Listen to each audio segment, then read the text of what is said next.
नमस्कार. तरुण भारत संवादच्या पाऊस पाणी विशेष बुलेटिनमध्ये आपल्या सगळ्यांचं स्वागत.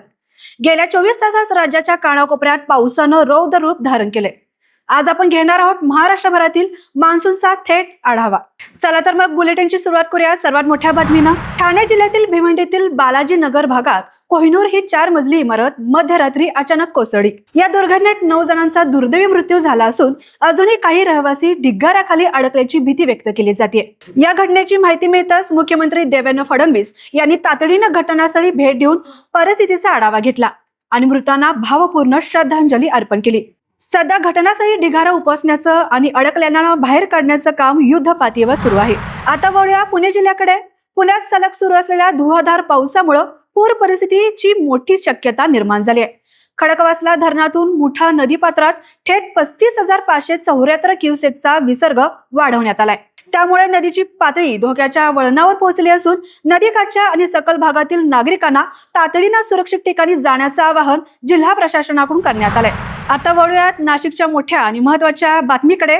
नाशिक जिल्ह्यासाठी पुढील 3 तासांसाठी रेड अलर्ट जारी करण्यात आलाय. धुवाधार पावसामुळे जिल्ह्यातील नदी नाल्याची पाणी पातळी झपाट्याने वाढते. त्यातच नाशिक शहराला पाणी पुरवणाऱ्या गंगापूर धरणातून 2498 क्युसेक विसर्ग सुरू करण्यात आलाय. धरणातून पाणी सोडल्यामुळे गोदावरी नदीची पातळी मोठ्या प्रमाणात वाढत आहे. यामुळे प्रशासनानं नदीकाठच्या नागरिकांना सतर्क राहण्याचं आवाहन केलंय. आता पाहूयात पुढची अपडेट. यवतमाळ जिल्ह्यात सुरू असलेल्या धुवाधार पावसामुळे आणि अतिवृष्टीच्या पार्श्वभूमीवर जिल्हाधिकारी विकास मीना यांनी सर्व शाळा आणि महाविद्यालयांना 1 दिवसाची सुट्टी जाहीर केली आहे. विद्यार्थ्यांच्या सुरक्षेचा विचार करून हा निर्णय घेण्यात आलाय. या दरम्यान प्रशासनानं नागरिकांना सतर्कतेचा इशारा दिलाय. अत्यंत महत्त्वाचं काम असल्याशिवाय घराबाहेर न पडण्याचं आवाहन देखील प्रशासनाकडून करण्यात आलंय. दुसरीकडे पश्चिम महाराष्ट्रात पावसाचा जोर वाढल्यानं नदीकाठच्या भागांची चिंता वाढू लागली आहे. कोल्हापूर, सांगली, सातारा आणि सोलापूर जिल्ह्याची सध्याची नेमकी परिस्थिती काय आहे पाहूया. पश्चिम महाराष्ट्रातल्या पावसाच्या बातम्यांमध्ये आता दिलासादायक अपडेट कोल्हापूरमधून येते. गेल्या काही दिवसांपासून निर्माण झालेली पुराची भीती आता काहीशी ओसरताना पाहायला मिळते. कर्नाटकातील अलमट्टी धरणातून तब्बल 1 लाख क्युसेक पाणी सोडण्यात येत आहे, तर दुसरीकडे कोल्हापुरात पावसाचा जोरही पूर्णपणे मंदावलाय. या दुहेरी दिलासामुळे पंचगंगेच्या पाणी पातळीत झपाट्यानं घट सुरू आहे. कोल्हापूरच्या पंचगंगेचा अपडेट आमचे प्रतिनिधी ऋषिकेश पाटील यांनी घेतलाय. पाहूया त्यांचा हा रिपोर्ट. गेल्या आठवड्याभरापासून राज्यात संततधार पाऊस पाहायला मिळतोय.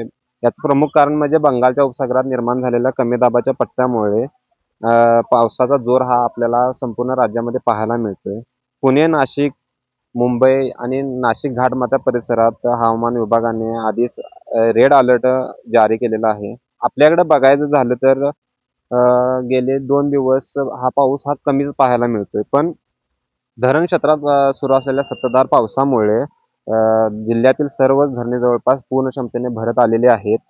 राधानगरीचंच बघायला गेलं तर राधानगरीचा स्वयंचलित दरवाजा नंबर 6 हा उघडल्याने तिथूनही 1400 क्युसेकने हा पाण्याचा विसर्ग सुरू आहे. त्यामुळे पंचगंगाचं पाणी पात्र हे वाढलेलं दिसून येते. पण जेव्हा आपल्याकडं पंचगंगेचं पाणी पातळी वाढू लागते तेव्हा आपल्या सगळ्यांच्या नजरा लागतात त्या अलमट्टी धरणाकडे. 123 TMC पाणी साठा असलेले अलमट्टी धरण आता सध्या 118 TMC भरलेल्या, म्हणजे जवळपास 80 ते 85% भरल्या असल्यामुळे तिथूनही त्या धरणाचे जवळपास 26 म्हणजे सगळेच दरवाजे उघडण्यात आले आणि तिथूनही जवळपास 1 लाख क्युसेकने पाण्याचा विसर्ग सुरू आहे. त्यामुळे पंचगंगा नदीची काल रात्रीची पाणी पातळी 32 फुटांहून आता 31 फुटांवर आलेली, म्हणजे जवळपास 1 ते 2 फूट पाणी पातळी उतरलेली आहे. पंचगंगा नदीच्या बातमीनंतर आता जिल्ह्याची भाग्यलक्ष्मी असलेल्या राधानगरी धरणाचे स्वयंचलित दरवाजा क्रमांक 3 उघडलेला आहे.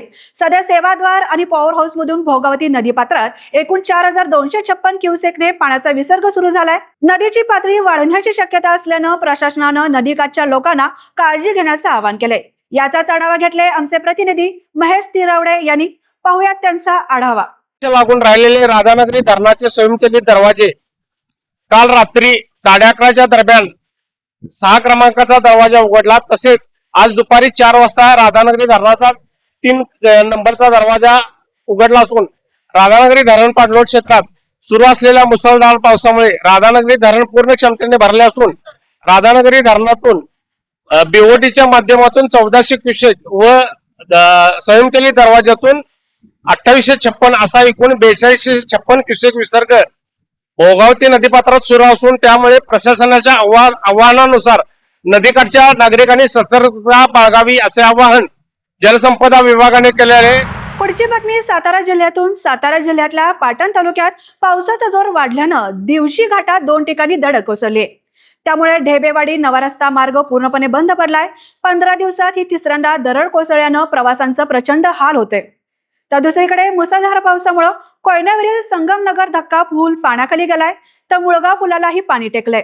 कुजवडेत घराची भिंत खिचली असून अनेक रस्त्यांवर पाणी आल्यानं संपर्क तुटलाय. प्रशासनाकडून दरड हटवण्याचं काम सुरू असून नागरिकांना सतर्कतेचा इशारा प्रशासनाकडून देण्यात आलाय. पुढची बातमी सांगलीतून. गेल्या काही दिवसांच्या विश्रांतीनंतर कोयना आणि वारणा धरणाच्या पाणलोट क्षेत्रात पुन्हा मुसळधार पावसानं हजेरी लावली. त्यामुळे धरणातून पाण्याचा विसर्ग वाढवण्यात आला असून कृष्णा आणि वारणा नद्यांच्या पाणीपातीत वेगाने वाढ होतीये. परिस्थिती पाहता नदीकाठच्या गावांना प्रशासनानं हाय अलर्ट जारी केलाय. याचा संपूर्ण परिस्थितीचा आढावा घेतलाय आमचे प्रतिनिधी अक्रम शेख यांनी. पाहूयात त्यांचा हा रिपोर्ट. सांगली जिल्ह्यासह धरण पाणलोट क्षेत्रामध्ये मुसळधार पाऊस सुरू आहे. त्यामुळे वारणा असेल, कोयना धरण हे 85% भरलेले आहे. त्यामुळे धरणातून मोठ्या प्रमाणात विसर्ग सुरू करण्यात आलेला आहे. कोयना धरणातून 6000 क्युसेक्स तर वारणा धरणातून 7000 क्युसेक्स पाणी सोडण्यात आलेलं आहे. त्याचाच परिणाम आपण पाहू शकता. मी आत्ता सध्या आहे सांगलीतील हरिपूर या ठिकाणी. या ठिकाणी वारणा आणि कृष्णा नदीचा संगम होतो. तर या ठिकाणी मोठ्या प्रमाणात धरणातून पाणी सोडल्यामुळे ही जी नदी आहे कृष्णा नदी ही दुथडी भरून वाहू लागली आहे. त्यामुळे नदीकाठच्या जी शेती आहे ते देखील पाण्याखाली गेलेली आहे. तर ही नदी आहे ती पात्राबाहेर पडलेली आपल्याला दिसत आहे. त्यामुळे नदीकाठच्या गावांना देखील प्रशासनाकडून सतर्कतेचा इशारा देण्यात आलेला आहे. या सुरू असलेल्या संततधार पावसामुळे नदी पात्रात मोठ्या प्रमाणात पाण्याची वाढ होत आहे. त्यामुळे धरण प्रशासनाकडून या पाण्यावर नियंत्रण ठेवले जात आहे. त्यामुळे सांगली महापालिका प्रशासन असेल, जिल्हा प्रशासन असेल यांच्या वतीने या नदीकाठच्या गावांना सतर्कतेचा इशारा देण्यात आलेला आहे. आता वळूयात सोलापूर जिल्ह्याकडे. जिल्ह्यात आणि धरण क्षेत्रात सुरू असलेल्या धुवाधार पावसामुळे सोलापूरची वरदायिनी उजनी धरण पूर्णपणे भरून वाहू लागले. उजनीतून भीमा नदीत हजारो क्युसेकनं पाणी सोडल्यानं नदीनं भयानक रौद्र रूप धारण केलंय. यामुळे सोलापुरात महापुराचा धोका निर्माण झालाय. पुरामुळे दक्षिण सोलापूरचा चिंचपूर बंधारा पूर्णपणे पाण्याखाली गेला असून महाराष्ट्र आणि कर्नाटकला जोडणारा प्रमुख रस्ताच बंद झालाय. यामुळे अनेक गावांचा संपर्क तुटल्यामुळे परिस्थिती चिंताजनक बनली आहे.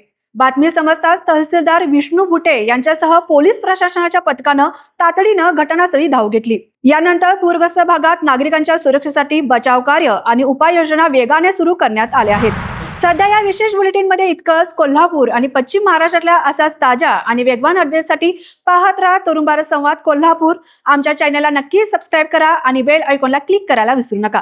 पुन्हा भेटूया उद्याच्या बातमीपत्रात. तोपर्यंत नमस्कार.